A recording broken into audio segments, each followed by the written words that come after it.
నమస్కారం, welcome to Suman TV. నేను గీతాంజలి. ప్రస్తుతం మనతో పాటు ఇస్కాన్ నుంచి ప్రణవానంద ప్రభుజీ ఉన్నారు.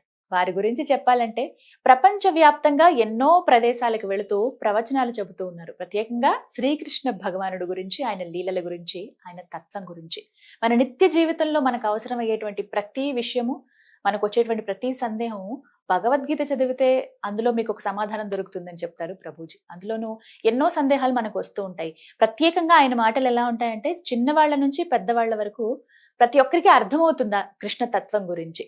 అలాగే మరొకసారి వారిని స్టూడియోకి ఆహ్వానించాము. వారితో మాట్లాడి మరిన్ని విషయాలు తెలుసుకుందాం ఆ కృష్ణయ్య గురించి. ప్రభుజీని ఆహ్వానిద్దాం. హరే కృష్ణ ప్రభుజీ, ఎలా ఉన్నారు? మళ్ళీ గ్యాప్ వచ్చింది. గ్యాప్ తర్వాత చాలా సంతోషం మాట్లాడడం. ఎన్నో ప్రశ్నలు, అంటే కనీసం ఒక సంవత్సరం అవుతోంది, సంవత్సరంన్నర దగ్గర. ఈ టైంలో చాలా మందికి సందేహాలు తీరాయి, వాళ్ళు సన్మార్గంలో వెళ్తూ ఉన్నారు. కానీ ఇంకా చాలా మంది ముందుకొస్తూ ఉన్నారు, సందేహాలు అడుగుతున్నారు నివృత్తి చేసుకోవడానికి. ఇందులో భాగంగా చుట్టూ అంత నెగిటివిటీ పెరిగిపోతోంది. అటు సొసైటీలోనూ నెగిటివిటీ చూస్తున్నాం, ఇళ్ల పరిసరాల్లో చూస్తున్నాం, ఇంట్లో చూస్తున్నాం, మా ఒంట్లో కూడా చూస్తున్నాము. అసలు ఏంటి నెగిటివిటీ, ఎందుకు ఇంతగా ఎక్కువైపోయింది, దాని నుంచి బయటపడే మార్గాలు ఏమన్నా ఉన్నాయా అని అడుగుతున్నారు. నెగిటివిటీ నుంచి బయటపడాలి అని అంటే పాజిటివిటీ వ్యక్తి దగ్గరికి వెళ్ళాలి. మన నేచర్, మీరు అన్నారు కదా, మన ఒంట్లో నెగిటివిటీ ఉంది, కుటుంబంలో నెగిటివిటీ ఉంది, సమాజంలో నెగిటివిటీ ఉంది అని. నెగిటివిటీ ఉంది, పాజిటివిటీ కూడా ఉంది. మనం జస్ట్ పాజిటివిటీ దగ్గరికి వెళ్ళాలి, అది మనం చేయాల్సిన ప్రయత్నం. మనం ఎలాంటి వాళ్ళ, ఇప్పుడు చూడండి, ఇనుము అయస్కాంతం దగ్గర పెట్టామనుకోండి, అయస్కాంతం యొక్క శక్తి ఇనుముకి వస్తుంది. మీరు ఎప్పుడైనా ఎక్స్పెరిమెంట్ చేస్తారు? చిన్నప్పుడు మా టీచర్ ఈ విషయాన్ని చూపించేది. అయస్కాంతం పైన ఇనుముని బాగా కొద్దిసేపు రాసి ఇంకొక ఇనుము దగ్గర పెట్టామనుకోండి, లాగేస్తుంది. ఇనుము నేచర్ కాదు, కానీ అయస్కాంతం దగ్గర ఉండటం వల్ల ఇనుముకి కూడా ఆ అయస్కాంత శక్తి వచ్చింది. అలానే మనం ఎంత నెగిటివ్ గా ఉన్నా సరే, ఒక పాజిటివిటీ కనెక్ట్ అయిపోయాం అనుకోండి, మనకు కూడా పాజిటివిటీ వస్తుంది. ఈ ప్రపంచంలో అన్నిటికంటే పాజిటివ్ సోర్స్ ఏదైనా ఉంటే అది భగవంతుడే. భగవంతుడి దగ్గరికి ఎంత దగ్గరగా ఉన్నాం అనుకోండి, మనం అంత పాజిటివ్ గా ఉంటాం. మనం ఎంత ఆధ్యాత్మిక మార్గంలో ఉన్నాం అనుకోండి, అంత పాజిటివ్ గా ఉంటాం. ఇది చాలా మందికి తెలియదు. నెగిటివిటీ, బాధలు, డిప్రెషన్, మెంటల్ హెల్త్ అని పాపం బాధపడుతుంది. కానీ దీని అన్నిటికీ ఒక సొల్యూషన్ ఏంటి అని అంటే పాజిటివ్ గా మన మైండ్ సెట్ ని మార్చుకోవటమే. ఎలా మార్చుకోవటము అనేది మంచి వాళ్ళ యొక్క సాంగత్యంలో ఉండటం, మంచి విశేషములను వినటం. ఇప్పుడు గణపతి ఉత్సవం చేసుకోబోతున్నారు అందరూ కూడా. వినాయకుడిని చూసారనుకోండి, ఫస్ట్ విషయం మనకు కనిపించేది ఆయన పెద్ద పెద్ద చెవులు కనిపిస్తాయి. కరెక్ట్. నోరు కనిపించదు, తొండం కింద ఉంటుంది, కానీ చెవులు మాత్రం కనిపిస్తాయి. మనకి ఈ ప్రపంచంలో గణపతి చెప్పేది ఏంటి అని అంటే మంచి మాటలు వినడానికి ఎక్కువగా శ్రద్ధని పెట్టు. అందరూ కూడా బడబడ బడబడ మాట్లాడడానికి చాలా ఇంతూజియాస్టిక్ గా ఉంటారు, కానీ వినడానికి ఇంతూజియాస్టిక్ గా ఉంటారు. కాబట్టి ఎంత మనం మంచి విషయాలు వింటాము. మీకు ఒక ప్రిన్సిపల్ చెప్తాను. Good in, good out, bad in, bad out అనే ప్రిన్సిపల్ ఉంది. మనం లోపల ఏదైతే స్వీకరిస్తామో అది మన నుంచి బయటకు వస్తుంది. నెగిటివిటీ లోపలికి ఉంది. లోపల సపోజ్ మనం అనుకుంటున్నాం, అరే నా లోపల మొత్తం నెగిటివిటీ ఉంది. ఎక్కడి నుంచి వచ్చింది నెగిటివిటీ? మనం తెచ్చి పెట్టుకున్నాం నెగిటివిటీ. మనం చాలా పాజిటివ్ గా ఉన్నాం. కొంతమంది అంటారు, ప్రభుజీ చాలా పాజిటివిటీ వస్తుంది ఎప్పుడైతే మనం మందిరానికి వెళ్తామో, ఎప్పుడైతే సాధువుల్ని కలుస్తామో. ఎందుకు ఆ పాజిటివిటీ ఇచ్చింది? ఎందుకంటే పాజిటివిటీని తెచ్చుకున్నాం కాబట్టి. మనం కరెంట్ వైర్ ని పట్టుకుంటే ఎలా అయితే కరెంట్ షాక్ కొడుతుందో, భగవంతుని ఎప్పుడైతే పట్టుకుంటే ఆ పాజిటివ్ ఎనర్జీ, ఆ ఆధ్యాత్మికత భావనలో ఉండే ఒక ప్రశాంతత. పాజిటివిటీ అంటే ఏం లేదండి, ఎక్కడైతే ధర్మమో అది పాజిటివ్, ఎక్కడైతే అధర్మమో అది నెగిటివ్. కాబట్టి భాగవతంలో ఒక విషయం చెప్పారు, మద్యంపానం శ్రియాసూన యథా అధర్మశ్చ చతుర్విధం. ఎక్కడైతే ఈ 4 వస్తువులు ఉంటాయో అక్కడ తప్పకుండా నెగిటివిటీ ఉంటుంది. మీకు చాలా జాగ్రత్తగా ఈ విషయాన్ని పరిశీలన చేయాలి అందరూ. ఎక్కడైతే ఈ 4 చెడు అలవాట్లు ఉంటాయో, ఏంటి ఆ 4 చెడు అలవాట్లు? ఎక్కడైతే మాదక ద్రవ్యాలను సేవిస్తూ ఉంటారు.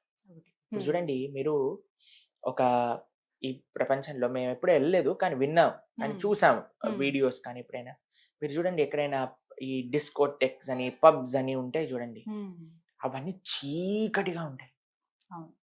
చాలా మొత్తం అన్ని అంధేరా మొత్తం చీకటి ఉంటుంది. దాని లోపల ఏవో అక్కడక్కడ లైట్లు వేసి ఉంటారు.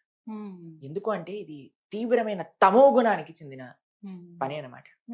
మాదక ద్రవ్యాలు సేవించటం, డ్రగ్స్ అని, తర్వాత గుట్కా, మాణిక్ చంద్, తర్వాత మందు తాగటం, ఇవన్నీ కూడా తమో గుణానికి సంబంధించి. అందుకే మీరు చూడండి, ఎవరైనా ఇలాంటి తప్పు పనులు చేసే వాళ్ళ దగ్గరికి మనం వెళ్ళామనుకోండి, వాళ్ళు ఒక స్టేట్ ఆఫ్ వాళ్ళని చూస్తేనే మనకు కూడా ఏంటి అసలు వీడు నార్మల్ గా ఉన్నాడా లేదా అని అనిపిస్తూ ఉంటుంది అనమాట. తాగాక ఎవరైనా చూసారా మీరు ఎప్పుడైనా? చూసానండి. వాడు మైకంలో ఉంటాడు. ఈ లోకంలో ఉండరు అసలు. ఎందుకు అలా ఉంటారంటారు? దాని యొక్క ప్రభావం అనిపిస్తుంది మీకు. మా ఒక స్వామీజీ ఉన్నారు మా ఇస్కాన్ లో, రాధా గోవింద మహారాజ్. ఆయన అంటారు, తుమ్తో భోగ్కో భోగ్నే చలా పర్ భోగి తుమే భోగ్ లియా అని అంటారు. ఆయన ఏమనుకున్నారు, మనం ఏదో ఎంజాయ్మెంట్ కోసం ఒక పని చేయడానికి వెళ్తే ఆ ఎంజాయ్మెంటే మనల్ని తినేసింది అనమాట. అందుకే కదండి ఇప్పుడు తాగేవాడు, అమ్మో నేను తాగకపోతే చచ్చిపోతాను, అడిక్ట్ అయిపోతాను. మద్యం పానం శ్రియా అసూన, ఎక్కడైతే జూదం ఆడతారు. ఇప్పుడు చూడండి కొంతమంది అయితే ఎప్పుడు చూడండి ఇప్పుడు ఐపీఎల్ అని అవి ఇవన్నీ ఏది నడుస్తుంది సరే, ఇప్పుడైతే ఎక్కడైనా ఎలక్షన్స్ నడిచినా సరే, ఏదైనా టీవీలో రియాలిటీ షోస్ నడిచినా సరే, ఎవరు గెలుస్తారు అది డబ్బులు పెట్టేసి ఎప్పుడు ఆ టెన్షన్ లో ఉంటారు. మమ్మల్ని కూడా అడుగుతారు, టెన్షన్ ఎక్కువైపోతుంది మేమేం చేస్తాం, ఫస్ట్ ఆ పని ఆపేసి అప్పుడే కదండి. ఇప్పుడు మీకు ఒక విషయం చెప్తానండి, కష్టపడని డబ్బులు ఎప్పుడైనా సరే మనతోటి ఉండవు. ఈజీగా వచ్చిన డబ్బులు ఈజీగా వెళ్ళిపోతాయి. కరెక్ట్. మద్యం పానం శ్రియా సూన, ఎక్కడైతే ప్రాణి హింస జరుగుతుందో, పశు హింస జరుగుతుందో, ఎప్పుడైతే మన యొక్క సొంత ఇంద్రియ సంతృప్తి కోసం మనం పశువుల్ని ప్రాణుల్ని చంపేస్తాం, ఆ ప్రదేశంలో ఎప్పుడైనా ఆ నెగిటివ్ ఎనర్జీ, ఇప్పుడు చూడండి మీరు ఆలోచన చేయండి, ఒక దగ్గరికి ఎవరైనా చనిపోయారనుకోండి, మనం వెళ్ళి రాగానే స్నానం చేసేయండి, బట్టలు ఉతికేసేయండి. ఎవరైనా డెడ్ బాడీ వెళ్తుంది అనుకోండి, ఇంటి ముందు నుంచి తలుపులు వేసేసి ఆ నెగిటివ్ వైబ్రేషన్స్ వచ్చేస్తాయి అని ఇంత జాగ్రత్తగా చూసుకొని, శ్మశానం ముందు నుంచి వెళ్ళినా సరే కొంతమంది తల్లు చేసుకుంటూ ఉంటారు, పక్కన నుంచి ఏదైనా డెడ్ బాడీ వెళ్తున్నాను చాలా అనీజీగా ఫీల్ అయిపోతాం. అరే చిన్నపిల్లలకి అంటారు చూడొద్దు అని. అదే డెడ్ బాడీని మంచిగా నీట్ గా అలంకరణ చేసి ప్లేట్ పైన తీసుకొని తిను అని తినిపించారనుకోండి, అక్కడ డెడ్ బాడీయే, ఇది డెడ్ బాడీయే. ఈ డెడ్ బాడీ అంటేనే ఒక నెగిటివ్ కానిటేషన్ మనం చూస్తాం అనమాట. ఆ నెగిటివ్ ఎనర్జీ, మీరు చనిపోయిన వాళ్ళని చూసారనుకోండి, ఎక్కువసేపు ఉండలేరండి, మీరు అక్కడ చూస్తూ ఉండలేరు, చూడలేము. కాబట్టి ఆ డెడ్ బాడీస్ ని మనం శరీరంలోకి నింపేసాం అనుకోండి, ఆ నెగిటివ్ ఎనర్జీ అంతా కూడా మనలోకి వచ్చేస్తుంది. మనం ఎప్పుడైతే ప్రాణి హింస జరుగుతుందో ఆ నెగిటివ్ ఎనర్జీని ఈ న్యాచురల్ కలామిటీస్ కి దారి తీస్తాయి. తెలిసినా మీకు? ఇప్పుడు వైనాడులో ఫ్లడ్స్ అయ్యాయి, మీరు చూసే ఉంటారు. ఆ కొండ చేలో మొత్తం పరిగిపోయి మొత్తం ఊర్లంతా వెళ్ళిపోయి. ఎందుకు అలా జరుగుతుంది? ఒక రీజన్ చెప్తున్నారు అక్కడ. ఒక టీవీలో చూసింది ఏంటి అంటే, ఒక ప్రెగ్నెంట్ ఏనుక్కి పైనాపిల్ బాంబు పెట్టి చంపేశారు. తెలుసా మీకు? అది కరోనా టైంలో. ఇప్పుడు చాలా మంది అడుగుతారు, దీనికి దానికి ఏదైనా కనెక్షన్ ఉందా అని మమ్మల్ని కొంతమంది అడిగారు. కనెక్షన్ ఆ ఒక్క ఏనుగుతో చేసినందువల్ల అయ్యుండకపోవచ్చండి, కానీ ప్రాణి హింస ఎప్పుడైతే ఆ నెగిటివిటీ ఒక లెవెల్ కి చేరుతుందో, ఆ నెగిటివిటీ అది ఒక్కసారి యాక్టివేట్ అయిపోయి ప్రకృతి వైపరీత్యాలన్నీ కూడా వస్తాయి. కాబట్టి మేము ఒక వీడియో చూసాం, అమెరికాలో ఒక హైవే పైన వెళ్తూ ఉంటే ఏడుపులు వినిపిస్తున్నాయి అన్నమాట. ఆ వీడియో రికార్డ్ చేశారు, ఆడియో. ఇలా వీడియో చూస్తే ఆ నెగిటివ్ క్రైజ్ అన్ని ఒక 2 కిలోమీటర్ల దూరంలో ఉండే ఒక స్లాటర్ హౌస్ నుంచి వినిపిస్తుంది. అక్కడ ఆవులు పందులు అన్ని ఎక్కడైతే స్లాటర్ చేయడానికి పెడతారో అక్కడ నుంచి వినిపిస్తున్నాయి. ఆ నెగిటివిటీ అంతా, ఆ ఏడుపు అంతా కూడా, ఇప్పుడు చూడండి మీరు ఎవరైనా మనిషి ఏడిచారనుకోండి ఇంట్లో, మన మనసు కూడా బాగుండదు. ఎవరైనా ఏడుస్తున్నారంటే, అరే కొద్దిగా ప్రశాంతంగా ఉన్నానా, నువ్వు ఎందుకు ఏడుస్తున్నావు అని మనం వెంటనే రియాక్ట్ అవుతాం. ఎందుకంటే మనకి బాధ లేకపోయినా ఎదుటివాడ బాధ చూసి మనం తట్టుకోలేకపోతాం. అలాంటిది ఇన్ని ప్రాణులు ఏడ్చిన ఏడుపులు, ఏమన్నా మేక, ఈ కోడి నేను నీకోసమే పుట్టాను నన్ను చంపేసేయని ఆనందంగా వస్తుందండి? అసలు అది బాధే కదా. ఆ బాధ అంతా ఎక్కడికి వెళ్తుంది? ఎవరు దాన్ని అనుభవించాల్సి వస్తుంది అని అంటే, ప్రతి ఒక్కళ్ళు అనుభవించాల్సి వస్తుంది. అంటే తిరిగి మనకు వస్తుంది అని అంటారు 100%. కాబట్టి మద్యం, జూదం, ప్రాణిహింస, ఎక్కడైతే అవైధ స్త్రీ పురుష సంఘం జరుగుతుందో, మీరు చూస్తున్నారు ఈ ప్రపంచంలో ఇప్పుడు అందరూ కూడా కోల్కతాలో జరిగిన కేసు గురించి బాధపడుతూ ఉన్నారు. ఇంకా మిగతా ప్రదేశాల్లో కూడా ఈ రోజు నేను చూసాను, మహారాష్ట్రలో జరిగిందట, అక్కడ జరిగిందట, ఇక్కడ జరిగిందట.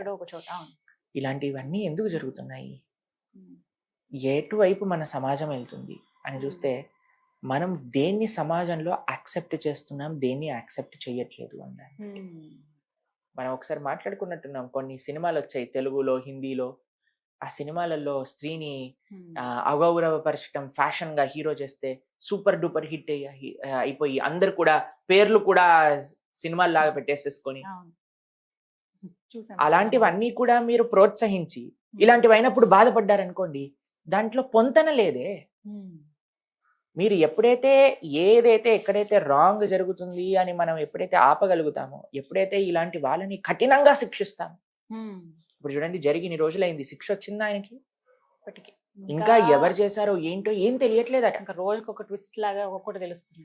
ఎంతమంది ఇన్వాల్వ్ అయ్యారు అసలు. ఆ జూనియర్ డాక్టర్ పరిస్థితి చూస్తే అసలు ఎంత దారుణంగా, అసలు రాక్షసులు కూడా అలా చేస్తారా లేదో కూడా మనకు తెలియదు. ఎందుకు ఈ రాక్షసత్వం పెరిగిపోతుంది అని అంటే, ఆ రాక్షసత్వాన్ని మనమే ఇంటర్నెట్ ద్వారా, సినిమాల ద్వారా, సీరియళ్ల ద్వారా ఎక్కిస్తున్నారు జనాల్లో. అంటే కేవలం అవి చూసే చెడిపోతున్నారు అవే. మరి ఇప్పుడు మీరు చెప్పండి, ఒక పిల్లవాడికి చెడు ఆలోచన ఎలా వస్తుంది చెప్పండి? అవి చూసినప్పుడే. ఒక చిన్న పిల్లవాడు ఉన్నాడండి, మీ అబ్బాయి ఉన్నాడు. ఇప్పుడు ఆయనకి ఏంటి మంచి ఏది చెడు ఎలా తెలుస్తుంది చెప్పండి మీరు? మనం చెప్పే దాన్ని బట్టి. ఓకే, నెక్స్ట్ ఇంకొకటి తను చూస్తారు, ఏదైనా చూసినప్పుడు దాన్ని బట్టి. ఓకే, తర్వాత ఇవే ఉంటాయి. అంతే కదండి. మనం ఏం చూపిస్తాము, మనం మంచి చూపిస్తే మంచి నేర్చుకుంటాడు, ఇది తప్పు అని మనం నేర్పిస్తే తప్పు అంటాడు. అంతే కదా, అదే నేను అంటున్నది. ఇన్ని విషయాలు మనం చెప్తున్నాం, ఇన్ని మంచి విషయాలు చెప్పడానికి ప్రయత్నం చేస్తున్నాం.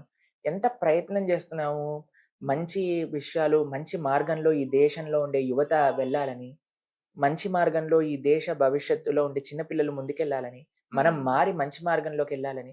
కానీ మేము చేసే ఇన్ని ఎండేవర్స్ కి ఒక్కసారి నీళ్లు పోసేస్తారు. ఒక సినిమా రిలీజ్ అవ్వగానే జనాలందరూ పిచ్చోళ్ళలా ఆ సినిమా వెనకాల వెళ్ళిపోయి ఆ హీరోలు చెప్పే. మీకు ఒక విషయం చెప్తానండి, ఎందుకు మేము సినిమాలను ఇంత ఘోరంగా ఖండిస్తాము, ఎందుకు wrong ideals, wrong role models ఖండిస్తామంటే, ఇప్పుడు మీరు చెప్పండి, నేను మా గురువు గారి ప్రవచనం వినడానికి మేము యూట్యూబ్ లో, ఇప్పుడు మేము స్టూడియోకి వస్తున్నప్పుడు కూడా మా గురువు గారి ప్రవచనం వింటూ ఉన్నాం అనమాట. మధ్యలో యాడ్ వస్తుంది. యాడ్ వచ్చేసరికి మేము చూడంగానే ఎవరబ్బా ఈ యాడ్ లో ఉన్నది అనగానే, పేర్లు చెప్పను అనుకోండి, పెద్ద పెద్ద బాలీవుడ్ హీరోలు అందరు ఏం చేస్తున్నారు తెలుసా? ఒకడు గుట్కాని ప్రమోట్ చేస్తాడు, ఒకడు జూదాన్ని మీరు పేకాట ఆడండి, డబ్బులు పెట్టుకోండి అని మొత్తం చెప్తాడు. దాని తర్వాత ఫాస్ట్ గా వెళ్ళిపోతుంది, ఇది దీంట్లో ఏమంటాం, డబ్బు నష్టం కలుగుతుంది జాగ్రత్త అని ఫాస్ట్ గా చెప్పేస్తాడు వాడు. అంతే. వీడొచ్చి గుట్కా తినమంటాడు, వీడొచ్చి జూదం ఆడమంటాడు, ఇంకొకడు వచ్చి కూల్ డ్రింకులు తాగమంటాడు, ఇంకొకడు వచ్చి చాక్లెట్లు తినమంటాడు, ఇంకొకడు వచ్చి స్త్రీలను కొట్టి అవమానించి వాళ్ళని హింస పెట్టి అలాంటి సినిమాలు నడిపి జంతువు అని పేరు పెట్టుకొని సూపర్ హిట్ కొనుక్కొని లక్షల కోట్లు సంపాదించేస్తాడు. వీళ్ళని మనము ఐడియల్స్ గా, వీళ్ళ వెనకాల క్రేజ్ పెంచుకొని చెడ్డ బూతులు మాట్లాడే వాళ్ళు, అసాంఘికంగా ప్రయత్నించే వాళ్ళందరినీ కూడా మనము వాళ్ళ దగ్గరికి వెళ్ళి మేము వాళ్ళ ఫ్యాన్స్, మేము వాళ్ళది అది అని చెప్పుకుంటూ తిరుగుతున్నారు మీరు. ఇలాంటి పరిస్థితిలో దేశ యువత ఉంటే మనకి అసలు ఈ దేశానికి మంచి భవిష్యత్తు ఉందంటారా చెప్పండి? అంతే, ఎక్కడ చూసినా నెగిటివిటీ ఉంది. మనకి ఇప్పుడు మా పక్కన ఒక దేశం ఉంది చైనా అని. మీకు ఒక విషయం తెలుసా, ఇన్ని సంవత్సరాలు భారతదేశంలో వచ్చిన ఒలింపిక్ మెడల్స్ ఎన్నైతే ఉన్నాయో వాళ్ళకి ఒక్క ఒలింపిక్స్ లో అన్ని మెడల్స్ వచ్చాయి. మన వాళ్ళు బిగ్ బాస్ అని, ఈ చెత్త అని, ఆ చెత్త అని, వీటి గురించి 24 గంటలు ఫేస్బుక్ లో, ఇన్స్టాగ్రామ్ లో రీల్స్ చూసుకుంటూ వేరే వాళ్ళ జీవితాల్లో ఏం జరుగుతుందని, ఈ హీరో ఏం చేస్తున్నాడు, ఆ హీరోయిన్ చేస్తుంది, ఈ హీరోయిన్ ఏం చేస్తుంది, ఆ హీరోయిన్ ఏం చేస్తుందని మొత్తం కూడా పాశ్చాత్య దేశాన్ని వెనకాలకి వెళ్ళి మన గోతే మనం తవ్వుకొని దాంట్లో పడిపోతున్నాం. ఇలాంటి పరిస్థితి ఉన్నప్పుడు మనకి ఎక్కడండి ఇంకా నెగిటివిటీ ఉందని బాధపడి మీరే కొని తెచ్చుకుంటున్నారు నెగిటివిటీ. మరి ఉన్నాయి, వీటన్నిటిని పక్కన పెట్టాలంటే దేవుని చేరుకోవడం ఒకటే మార్గమా? కాదండి, మీకు ఒక విషయం చెప్తాను. ప్రశాంతంగా బ్రతకాలి అనుకుంటున్నారా లేదా? తెలిసి ఇందులో విషం ఉంది, కొద్దిగా విషం తాగండి, కొద్దిగా బాగుంది అని అంటే మీకు దాహం వేస్తుంది, ఈ విషం తీసుకోండి దాహం తీరిపోతుంది అని అంటే మీరు తాగుతారా? అస్సలు. పర్వాలేదు, నాకు దాహం తీరకపోయినా పర్వాలేదు, నేను ఒక గంట సేపు అయినా వెయిట్ చేస్తాను, నేను నీళ్ళు వచ్చినప్పుడే తాగుతానంటారా? మరి మీరు బ్రతకాలి, మీరు ఆనందంగా ఉండాలి అంటే దీన్ని పక్కన పెట్టాల్సిందే. ఇది ఎంటర్టైన్మెంట్ అనుకోవటం అది మనం చేసే తప్పు. కానీ ఒక సేవలో ఒక ఆనందం ఉన్నది, ఒక ఆరాధనలో ఒక ఆనందం ఉన్నది, మంచిగా బ్రతకటంలో విలువలతో ఒక ఒక ఆనందం ఉన్నది అని తెలిస్తే కదా. ఎప్పుడైతే ఈ విషయాలని ఆపితే కదా ఆ విషయాలు తెలిసేది మనకి. చిన్నప్పటి నుంచి పుట్టిన చిన్ని పిల్లవాడి దగ్గర నుంచి ఫోన్ పెట్టేసి నువ్వు ఈ చూడు అది చూడు అని చూపించేస్తూ మేము చూసాం. చిన్న చిన్న పిల్లలండి, ఇంత పిల్లలకి వాళ్ళమ్మ ఒక దగ్గర చూసాం మేము, ఒక వల్గర్ సాంగ్ పెట్టి డాన్స్ అంటే ఈ చిన్ని పిల్ల దానికి డాన్స్ వేస్తాం, దానికి మురిసిపోతున్నారు. ఇలాంటి పనులు చేసినప్పుడు మనకి ఏం నేర్పిస్తున్నాము, ఏం చేతుల్లోనే ఉంది ఏదైనా. కాబట్టి అందరూ ప్రయత్నం చేయాలండి. ఇప్పుడు మనం ఇంత ఆధ్యాత్మిక ప్రోగ్రామ్ చేసేసి మళ్ళీ మనం ఏదైనా భౌతికంగా మాట్లాడేసేసి పిచ్చి పిచ్చి విషయాల్ని కూడా మనం ప్రమోట్ చేసేస్తాం అనుకోండి, అప్పుడు మనం ఎండేవర్స్ మొత్తం కూడా పోయినట్టే కదండి. కాబట్టి మనకి ఈ విషయం అర్థం కాదు, చాలా మందికి పట్టదు. ఈ రోజు నిన్న ఈ రోజు మనం కర్ణుడి పైన ఒక పాడ్కాస్ట్ చేసాం, గుర్తుందా?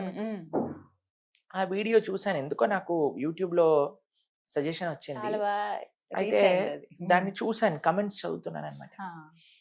అందరూ కూడా I stand with Karna, Karna super hero, Karna super star, Karna is emotion, Karna is love అని పెట్టారు.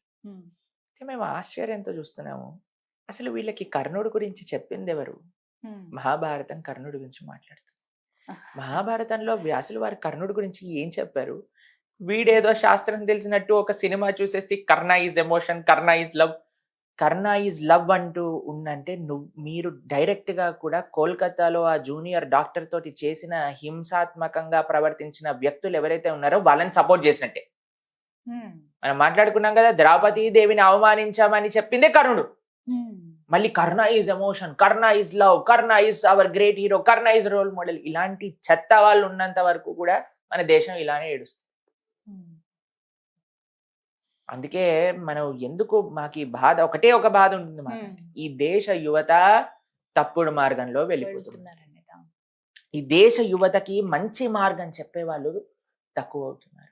మంచి మార్గం చెప్తున్నా సరే వినేవాళ్ళు ఎంతమంది, ఎంత ప్రయత్నం చేస్తున్నాం. మా జీవితం అంతా కూడా భగవద్ ధర్మ మార్గంలోకి సమర్పణ చేసి మేము ఈ రోజు మాట్లాడుతున్నాం అంటే ఏది కూడా మాకు రిటర్న్ అవసరం లేదండి. ఎప్పుడైనా మేము ఏదైనా ఆశించామా? అసలు ఒకటే ఒక విషయం, మా ఆశయం ఏంటి అని అంటే, ఎవరైనా పిల్లలు విని వాళ్ళకి మంచి విషయాలు తెలుసుకుంటారేమో అనే భావన. కాబట్టి ఎంత వరకైతే మన సమాజం ఈ కట్టుబాటులో ఉండదో, మనము మంచి వ్యక్తుల దగ్గర నుంచి మంచి విషయాలు, ఏవైతే శాస్త్రీయమైన విషయాలు వాటిని మేము వింటాము అని సంకల్పం చేసుకోదో, అప్పటి వరకు నెగిటివిటీ అనేది ఉంటుంది. ఆ నెగిటివిటీ అనేది పెరుగుతుంది. మీ చాయిస్ మీ చేతుల్లో ఉంది, మీ పిల్లల చేతుల్లో ఉంది, మీరు ఎలా పిల్లల్ని పెంచుతుందో ఉంది. మనకి పాజిటివ్ ఆప్షన్స్ ఉన్నాయి, నెగిటివ్ ఆప్షన్స్ ఉన్నాయి. మనం ఏం చూస్ చేస్తామో దాన్ని బట్టి అదే ఫ్యూచర్ ఉంటుంది. చక్కగా వివరించారు ప్రభుజీ. హరే కృష్ణ. హరే